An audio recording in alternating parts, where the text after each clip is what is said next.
Da Disnotor, tradicionalni vojvođanski svinjokolj, može biti pravi turistički brend, protekle subote u dvorištu Zavičajnog muzeja Glavaševa kuća u Novom Bečeju dokazala je turistička organizacija Novobečejske opštine, koja je pre svega za turističke radnike iz čitave Srbije organizovala upravo prikaz ovog običaja. Sveže meso, kobasice i čvarci u prijatnom ambijentu i uz dobro raspoloženje prisutne nisu ostavili ravnodušnima, što je i bio cilj cele prezentacije, istakao on prilikom direktor turističke organizacije opštine Novi Bečej Saša Duin. Prema njegovim rečima, nema kuće na ovim prostorima u kojoj nema disnotora ili u kojoj ga nije bilo, naročito u zimskom periodu. To je takozvano zimsko klanje, sprema se, suši se meso, soli se, zatim odstoji i onda je, kaže šunka, mora dočeka bar paradajz. I to je uvek tako se radilo, slanje šunka, kobasice, sve to i išlo kako treba i kako priliči, a mi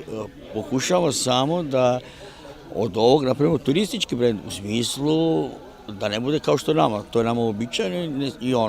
svakidašnja pojava, mi sad hoćemo da ovo predstavimo, prvo evo sad našim kolegama, snimamo materijal i hoćemo od toga da napravimo brend za promociju van okvira opštine Novi Bečej, da pozovemo ljude iz drugih krajeva, pa smo tako doveli kolege sa juga Srbije, iz centralne Srbije i ovde i naši kolege u okolini, da vide kako to mi u Banatu radimo, pa da to radimo. Već smo govorili određeni broj promocije ovoga i pravit ćemo izložbu sa ovog svinjokolja koju ćemo